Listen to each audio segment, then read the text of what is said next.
हम हिंदुओं के लिए यह गर्व की बात है। 22 जनवरी 2025 अयोध्या नगरी में रामलल्ला की मूर्ति स्थापना को 1 वर्ष संपूर्ण हो चुका है। आप श्री राम के संदर्भ में हमें कुछ बताएं।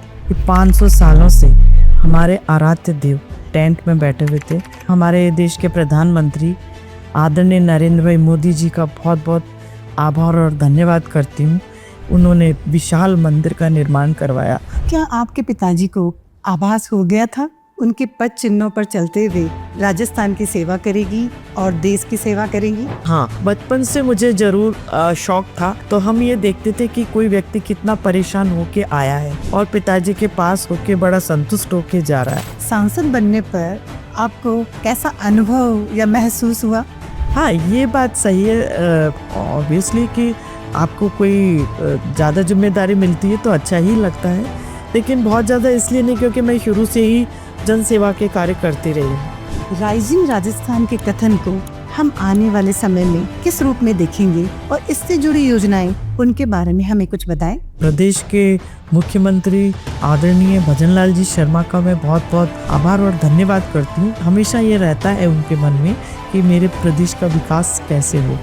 हमारे देश, हमारे प्रदेश से बाहर जो लोग हैं, बहुत व्यापारी हमारे यहाँ से कर रहे हैं, उन सबको यहाँ पर बुलाया और यहाँ पर विकास की अपार संभावनाएं उनको दिखाई।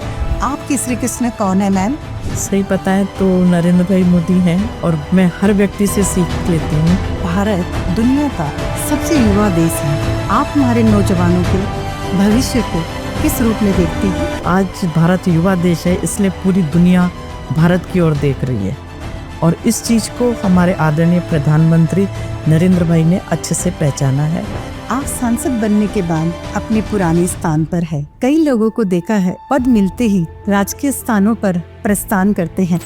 आप किसी भी प्रकार की सिक्योरिटी और सुरक्षा का इंतजाम भी अपने साथ नहीं रखती है। इसकी भी कोई खास वजह? बस इसकी खास वजह यही है कि सब अपने लोग हैं, किससे सिक्योरिटी चाहिए। विश्व भर में सनातन धर्म का झंडा लहराया। आप सनातन धर्म को किस रूप में देखती हैं? नमस्कार, जय श्री राम। मैं नीलम वर्मा, आपका साथी हमारा साथ बनेगा। वर्तमान में जयपुर की सांसद श्रीमती मंजू शर्मा जी हमारे साथ है। राजस्थान की बेटी के रूप में इन्होंने अपनी अलग पहचान बनाई है। आपके साथ नरम गरम चर्चा चाय पर आज करेंगे। आपके लिए और मेरे लिए पॉडकास्ट की ये दुनिया नहीं है, लेकिन ये कोशिश जारी रहेगी देश सेवकों के साथ। मैम, आपका स्वागत है। बहुत बहुत धन्यवाद। 22 जनवरी 2025 अयोध्या नगरी में रामलल्ला की मूर्ति स्थापना को 1 वर्ष संपूर्ण हो चुका है। हम हिंदुओं के लिए ये गर्व की बात है। आप श्री राम के संदर्भ में हमें कुछ बताएं। जय श्री राम। जय श्री राम। पहला ही प्रश्न आपने बहुत ही सुंदर और बिल्कुल मन को छूने वाला किया है, सो बहुत धन्यवाद। इस पर मैं सबसे पहले तो हमारे देश के प्रधानमंत्री आदरणीय नरेंद्र भाई मोदी जी का बहुत बहुत आभार और धन्यवाद करती हूँ कि 500 सालों से हमारे आराध्य देव हिंदुओं के रोम रोम में बसने वाले श्री राम जी एक टेंट में बैठे हुए थे। उनके लिए उन्होंने विशाल मंदिर का निर्माण करवाया और उसमें उनको स्थापित किया और आज उसको पूरा 1 वर्ष हो गया है। बहुत बहुत बधाई मैं देना चाहती हूँ। पिछली सरकारों ने राम जी के ऊपर ध्यान नहीं दिया, क्योंकि हमारे आराध्य देव हैं। राम जी के जीवन से सीखने वाली बहुत सी चीज़ें, उनके लिए कहा जाता है प्राण जाए पर वचन न जाए। चाहे माता पिता की आज्ञा की बात हो तो आप देखिए कि 1 सेकंड भी उन्होंने नहीं लगाया। जब राज्याभिषेक उनका होने वाला था, उसके 2 मिनट पहले उन्हें पता लगता है कि उन्हें राज्याभिषेक नहीं, उनको वन में जाना है, तो उन्होंने तुरंत माता पिता की, माँ की आज्ञा, पिताजी की आज्ञा को सर्वधार करते हुए वन के लिए प्रस्थान कर लिया। ऐसे हमारे श्री राम जी थे। बुराई को नष्ट करने के लिए, बुराई को ख़त्म करने के लिए उन्होंने जो काम किए हैं, केवट का भी उनके जीवन में एक बहुत बड़ा महत्व रहा है। उन्होंने उनको नैया पार कराई थी और उनका उन्होंने ध्यान रखा, इसलिए उनके हर चीज़ से मानव जीवन को आज के ज़माने में भी बहुत सीखने की ज़रूरत है। आपके पिताजी श्री भंवरलाल शर्मा बीजेपी के वरिष्ठ नेता थे। भाई साहब के नाम से उनकी अलग पहचान थी। उनके संदर्भ में कुछ बताएं। बिल्कुल।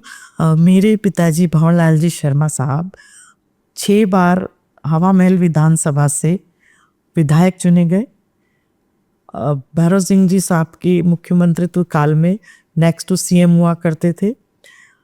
3 बार राजस्थान प्रदेश के भारतीय जनता पार्टी के अध्यक्ष रहे।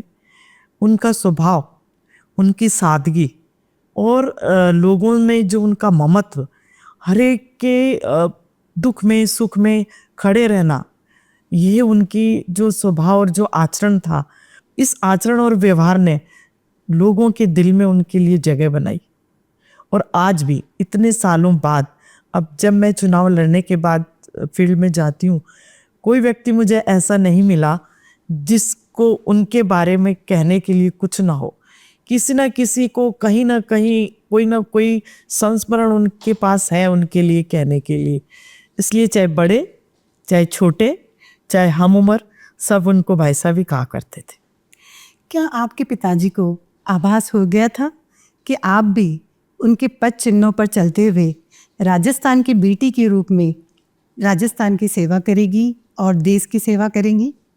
नहीं, ऐसा तो मैं नहीं कह सकती, लेकिन हाँ, बचपन से मुझे ज़रूर शौक था, क्योंकि घर का वातावरण था।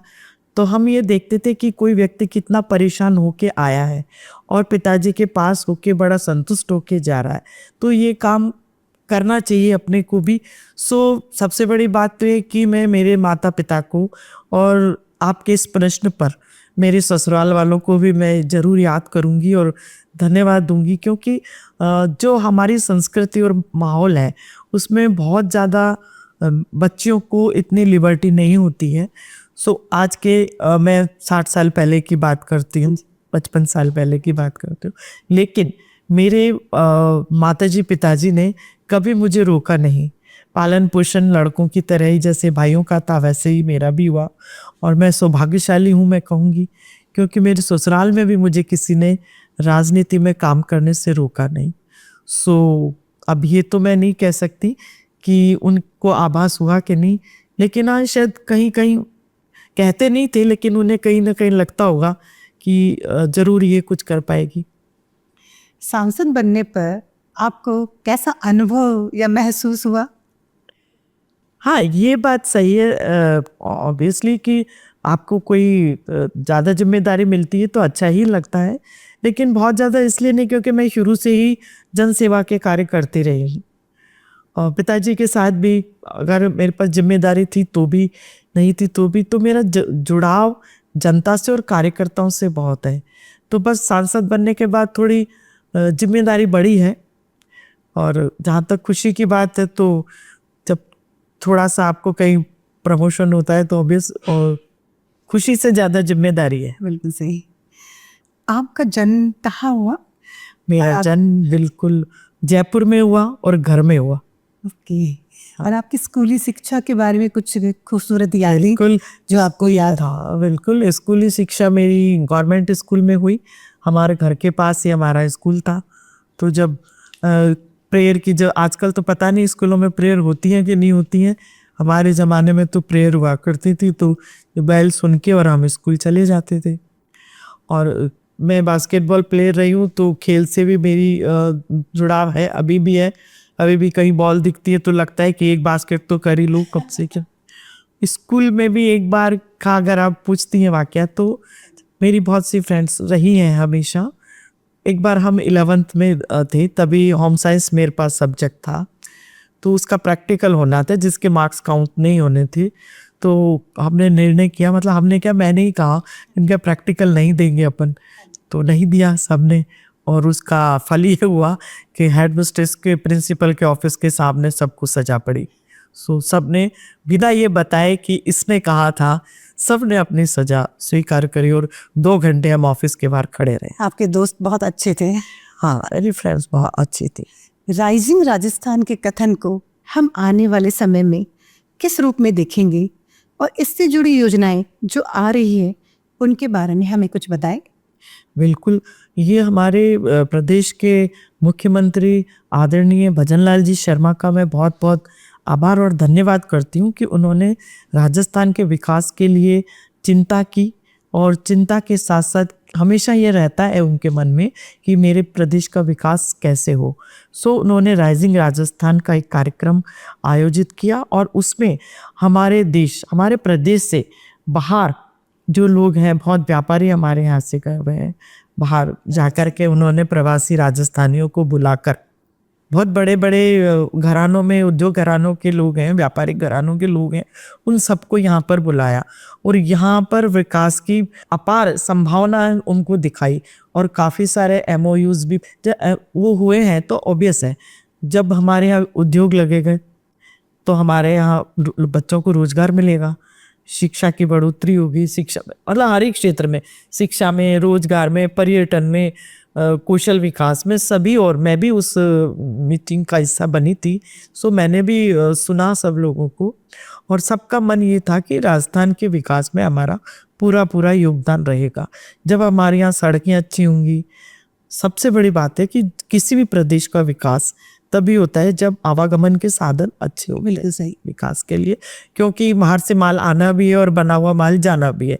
तो उसके लिए भी सड़कें अच्छी हों, हवाई जहाज की सुविधाएं सही हों, ट्रेन का सही हो, तो ये सारी चीज़ें जो सेंटर से जुड़ी हुई वो भी पूरी मदद कर रहा है, केंद्र भी विकास के लिए। तो बड़े बड़े जब उद्योग हमारे यहाँ लगेंगे, जो कि हमारे प्रधानमंत्री नरेंद्र भाई मोदी जी का नारा है, मेड इन इंडिया, तो हमारे यहाँ ही बनेगा, हमारे यहाँ ही बिकेगा, बाहर भी जाएगा। तो बनाएगा कौन? हमारे यहाँ के युवा, हमारे यहाँ के लोग बनाएंगे। जब बनाएंगे तो कमाएंगे, कमाएंगे तो उनका जीवन स्तर अच्छा होगा, जीवन स्तर अच्छा होगा तो बच्चों को अच्छे स्कूल में शिक्षा मिलेगी। ये सब एक दूसरे से जुड़ी हुई चीज़ें हैं। तो ऐसी बहुत सी योजनाएं हैं, इन सब चीज़ों को, पर्यटन का विकास, उद्योगों का विकास, युवाओं को रोजगार, तो राइजिंग राजस्थान का बहुत बड़ा लाभ राजस्थान को मिलेगा। हमारा सलाहकार कौन है? क्योंकि दुर्योधन शकुनी से सलाह लेते थे, अर्जुन श्री कृष्ण जी से। आपके श्री कृष्ण कौन है मैम? सही पता है तो नरेंद्र भाई मोदी हैं। और वैसे मैं हर व्यक्ति से सीख लेती हूँ, चाहे छोटा हो, चाहे बड़ा हो, चाहे हम उम्र हो, चाहे कोई भी हो, जिस किसी से भी कुछ सीखने को मिलता है तो मैं सीखती। भारत दुनिया का सबसे युवा देश है, 65% 35 से नीचे है। आप हमारे नौजवानों के भविष्य को किस रूप में देखती हैं? बहुत अच्छा सवाल आपने किया है। आज भारत युवा देश है, इसलिए पूरी दुनिया भारत की ओर देख रही है और इस चीज़ को हमारे आदरणीय प्रधानमंत्री नरेंद्र भाई ने अच्छे से पहचाना है और पूरे देश के अंदर वो 4 इस भागों में बांट करके वो काम करते हैं। महिला, युवा, किसान और लाइन में सबसे लास्ट में खड़े व्यक्ति के बारे में विचार करके वो काम कर रहे हैं। युवाओं की आपने बात करी, सबसे पहले स्टार्ट करती हूँ, मैं आपको बताती हूँ कि जो हमारा स्लोगन दिया है प्रधानमंत्री नरेंद्र मोदी ने, सब पे विश्वास, सबका विकास, सबका प्रयास, इसको लेकर के सबसे पहले मुझे अच्छे से याद है कि पहले बच्चों को एडमिशन लेने जब प्रमाण पत्र पर दस्तखत कराने के लिए किसी गजेटेड ऑफिसर या किसी MLA MP को ढूंढना पड़ता था, सबसे पहले उन्होंने उस चीज़ को ख़त्म किया, बच्चों पे विश्वास किया, युवाओं पे विश्वास किया कि आप अपनी मार्कशीट खुद अटेस्ट करो, वो मान्य है। बच्चों पे विश्वास करना। ऐसे ही युवाओं के लिए आज मेक इन इंडिया की बात करते हैं, जो बड़े बड़े उद्योग आज हमारे इंडिया में आए हैं, ऐसी उनका कहना लोकल फॉर वोकल। तो मैं आपके माध्यम से मैं ये कहना भी चाहूँगी कि हम लोगों को भी, देश के हर एक नागरिक को, हमारे देश में जो चीज़ बनती है उसका उपयोग ज़्यादा से ज़्यादा करें। कि उन्होंने कहा आप आओ हमारे यहाँ उद्योग लगाओ, क्योंकि हमारे पास मैन पावर है, वर्किंग पावर हमारे पास है, हम आपको देंगे, हमारे देश में आओ, हमारे यहाँ आप मैन्युफैक्चरिंग करो अब और हमारे युवाओं को रोजगार दो, फिर आपको लाभ लगे ले जाओ तो ले जाओ, नहीं हमारे देश में अपने उद्योग में वापस उसको लगाओ। तो युवाओं के लिए आप कौशल विकास की बात करें, तो स्टार्टअप इंडिया की बात करें, शिक्षा की बात करें, इन सब योजनाओं के माध्यम से युवाओं को रोजगार मिलेगा। पढ़ाई में बराबर ला रहे हैं। बाहर भी पढ़ने अगर जाना है तो अभी तो यूनिवर्सिटीज और सारी लैंग्वेज हमारी राजस्थान सरकार भी ला रही है, केंद्र सरकार भी, कि हमारे बच्चे बाहर ही क्यों जाएं, यहीं पढ़े। और जो डिजिटल इंडिया आजकल चल रहा है, तो हम किसी भी दुनिया के किसी देश से पीछे नहीं है।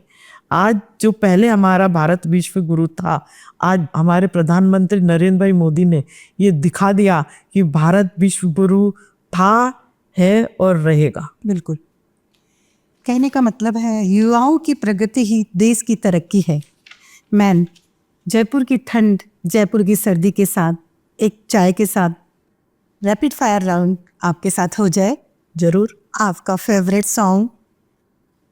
मेरा फेवरेट सॉन्ग है ना कजरे की धार, ना मोतियों का हार, ना कोई किया श्रृंगार, फिर भी कितनी सुंदर वो।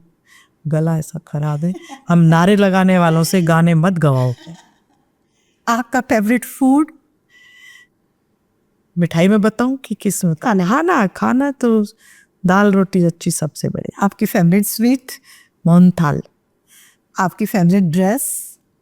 साड़ी सूट दोनों अच्छे लगते हैं, लेकिन साड़ी का मेरा ये मानना है, दोनों का अपना अपना ग्रेस है, लेकिन महिलाओं पर साड़ी ज़्यादा ग्रेसफुल लगती है, मेरा ये कहना। आपका फेवरेट शहर? जयपुर। आपका फेवरेट ड्रिंक? केसर वाला दूध, मलाई वाला दूध। आपका फेवरेट नेता? मेरा फेवरेट नेता नरेंद्र भाई Modi. Thank you ma'am rapid fire round के लिए। क्या आने वाले समय में हम आपके परिवार के अन्य सदस्यों को भी राजनीतिक सफर में देखेंगे? मैं तो बस इतना कहना चाहूँगी कि मैं भी राजनीति में आई तो मेरे भी पेरेंट्स ने ये नहीं सोचा था कि वो मुझे कहीं देख रहे थे राजनीति में। हम लोगों का जो शुरू से माहौल है जनसेवा का, सो कर्म किए जा फल की इच्छा मत कर इंसान। हम तो कर्म करते हैं, बाकी भाग्य कहाँ ले जाता है वो ऊपर वाले को ही पता है। हमारे भारतवर्ष में और विश्व भर में जिनका नाम गौरव रत्न, चाय वाले के नाम से और विश्व गुरु के नाम से जाना जाता है, हमारे प्रिय प्रधानमंत्री जी के साथ हुई मुलाकात के दौरान आपके कुछ रुचिकर अनुभव हमें बताएं। बिल्कुल, बहुत अच्छा प्रश्न आपने ये पूछा है। आदरणीय प्रधानमंत्री नरेंद्र भाई मोदी जी के साथ काम करने का सौभाग्य मुझे मिला है। जब मैं गुजरात में थी तब वो हमारे प्रदेश के महामंत्री हुआ करते थे संगठन के, और मैं वलसाड़ जिला की मंत्री हुआ करती थी। तो बहुत से अनुभव हैं, लेकिन अभी मैं ये बात बताना चाहती हूँ कि मेरे पिताजी भंवरलाल जी शर्मा साहब जब उनके देहावसन से कुछ समय पूर्व आदरणीय प्रधानमंत्री बन गए थे, तभी उनका फ़ोन आया बातचीत करने के लिए। तो मैं आपको ये कहना चाहती हूँ कि इतने ऊंचे पद पर होने के बाद वो कितने नम्र, कितने वो है, मतलब एक बात हम सुने तो जब पिताजी से जब बात हो रही थी तो पिताजी ने कहा बहुत अच्छा कर रहे हैं, भारत माता को परम वैभव पर पहुंचा रहे हैं। तो उनका एक सीधा सा जवाब था कि मैं वही कर रहा हूं जो मैंने आपसे सीखा है। ये बहुत बड़ी बात है कि आज इस उस पर होने के बाद, ओहदे पर होने के बाद, आज दुनिया का नेता होने के बाद वो ये कह रहे हैं कि हमने जो आपसे सीखा है वो मैं कर रहा हूँ। बहुत बड़ी बात है। मुझे तो बहुत गर्व है इस बात के ऊपर कि आज हम ऐसे देश के नेता के नेतृत्व में हैं जी, जो इतने ऊंचाइयों पर होने के बाद भी इतने नम्र और इतने सहज हैं। तो अभी विश्व गुरु कहला रहे हैं। गुरु कहला रहे। मैम, आजकल राजस्थान में हर जगह सांसद, मुख्यमंत्री जी, विधायक जी, शर्मा जी ही छाए हुए हैं। कोई खास वजह? मुझे तो ये लगता है आपको इनसे ज़्यादा प्रेम है तो आपको वही दिखते हैं, बाकी और लोग भी हैं। हाँ जी। हमारे डिप्टी सीएम 2 हैं, प्रेमचंद बैरवा जी हैं, आदरणीय दिया कुमारी जी हैं। हाँ जी, सभी लोग हैं। अगर किसी महिला को पॉलिटिक्स में आना है और सफल होना है तो उसकी गुरु मंत्र क्या है? देखिए, पॉलिटिक्स हो या कोई भी क्षेत्र हो, सफलता के लिए अपनी निष्ठा सच्चाई से काम करते रहना, मेहनत करते रहना, अपना एक जो भी कोई गोल है आपका उसको अचीव करने के लिए ईमानदारी से काम करना, यही गुरु मंत्र है। बस ये है कि महिलाओं के लिए एक विशेष आपने प्रश्न किया है। महिलाओं को अगर राजनीति में आना हो और सफल होना हो तो बस मैं ये कहना चाहती हूँ, क्योंकि महिला की आप अगर हम बात करते हैं और आज पॉलिटिक्स को एक बहुत अच्छे नज़रिए से नहीं देखा जाता समाज में। अगर पॉलिटिक्स में कोई महिला होती है, आती है, तो लोगों का नज़रिया उसके लिए ठीक नहीं होता। ये एक सत्य है, कोई माने या ना माने। लेकिन ऐसा भी नहीं है, अच्छे लोगों का आना भी ज़रूरी है। नज़रिया बदलना पड़ेगा समाज को, और कोई भी काम के लिए, सफलता के लिए एक अपना लक्ष्य बना के और उसको प्राप्त करने के लिए सच्चाई से मेहनत करें, सफलता मिलती है। 50% रिजर्वेशन महिलाओं के लिए ग्राम पंचायत, पंचायत, नगर पालिका में है। क्या हमारे प्रधानमंत्री जी और कोई रिजर्वेशन लेके आ रहे हैं महिलाओं के लिए? बिल्कुल, ये सही आपने क्वेश्चन किया। और मैंने जैसे शुरू में भी आपको बताया था कि हमारे प्रधानमंत्री नरेंद्र भाई मोदी जी ने पूरे देश को 4 भागों में बांट करके विकास की बात करी है। उन्होंने अभी अभी नारी शक्ति वंदन अधिनियम ला करके 33% विधानसभा और लोकसभा में प्रतिनिधित्व महिलाओं को देने की बात करी है। और वो बात ही नहीं करते, वो जो कहते हैं वो करते हैं। हमारे यहाँ कहते हैं मोदी है तो मुमकिन है, तो वो भी एक बात है। और मैं ये कहना ज़रूर चाहूँगी कि ग्राम पंचायत और पंचायत में, निगम में, नगर पालिकाओं में रिजर्वेशन है महिलाओं को। लेकिन ये जो था कि थोड़ा पढ़ी लिखी महिलाएं जाएं तो वो चीज़ों को समझ सकती, नहीं तो उनके पीछे घर वाले ही उनके काम करते हैं। तो मेरा अपना पर्सनल ये राय है कि इतना तो जो भी कोई पंचायत में या चुनाव लड़के आती है मेरी बहनें, बच्चियाँ, तो उनको इतना ज़रूर कि वो जो काम कर रही हैं वो उसको समझ में आने, और उन्हें खुद को करना चाहिए बजाय उनके सपोर्ट में उनके घर वाले या कोई और करे। इतना मैं ज़रूर कहना चाहूँगी। और जहाँ तक प्रधानमंत्री जी की बात है, उन्होंने महिलाओं को सशक्त करने के लिए रिजर्वेशन ही नहीं दिया, उन्होंने करके भी दिखाया। आज तक कोई रक्षा मंत्री किसी महिला को नहीं बनाया, हमारे प्रधानमंत्री जी ने बनाया। बिल्कुल सही है। वित्त विभाग किसी महिला को नहीं दिया, हमारे प्रधानमंत्री जी ने दिया। निर्मला सीतारमन जी हमारी दोनों विभागों में रही हैं। और देश की राष्ट्रपति भी हमारी द्रौपदी, जो एक ऐसे तबके से बिठाया, जैसा मैंने आपको बताया कि जो लाइन में सबसे पीछे खड़ा व्यक्ति है उसका भी उदाहरण करना है। सो उनके नज़र में उन सब चीज़ों को जो लोगों ने अभी तक नहीं किया, उन सब चीज़ों को पटल पर ला करके और लोगों को ये दिखाना है कि ये कोई कमज़ोर नहीं है, मौका मिलना चाहिए। आप सांसद बनने के बाद आज भी अपने पुराने स्थान पर है। कई लोगों को देखा है पद मिलते ही सर्वप्रथम राजकीय स्थानों पर प्रस्थान करते हैं। सही कहा आपने, ये तो मैंने मेरे पिताजी से सीखा है। वो इतने टाइम मिनिस्टर रहे, उन्होंने कभी सरकारी सुविधाओं का उपयोग नहीं किया। उतनी ही करनी चाहिए जहाँ बहुत ज़्यादा आपको आवश्यकता है। मंत्री रहने के बाद, कैबिनेट मंत्री रहने के बाद, नेक्स्ट टू सीएम रहने के बाद उन्होंने कभी बंगला नहीं लिया, कभी गाड़ी नहीं ली, कभी सिक्योरिटी नहीं रखी। तो मुझे भी लगता है उनका कहना ये था, जो हमने बहुत अच्छे से उनसे सीखा है, कि बेटा जैसे हमेशा रहते हैं वैसे ही रहना चाहिए। ये तो सरकारें आती जाती रहती हैं, इनके हिसाब से मत चलो, जैसा अपना हमेशा रहते हैं वैसे रहो। सो मुझे नहीं लगता कि सरकारी आवास में जाने की ज़रूरत है। अगर पर्याप्त नहीं है, अगर आपके पास व्यवस्था नहीं है, तो उस पॉइंट ऑफ व्यू से अगर कोई सोचे तो कोई वो बात नहीं है। लेकिन मुझे तो नहीं लगता कि मुझे कोई सरकारी आवास में जाना चाहिए। आप किसी भी प्रकार की सिक्योरिटी और सुरक्षा का इंतजाम भी अपने साथ नहीं रखती है, बिंदास सफ़र करती है, इसकी भी कोई खास वजह? बस इसकी खास वजह यही है कि सब अपने लोग हैं, किससे सिक्योरिटी चाहिए?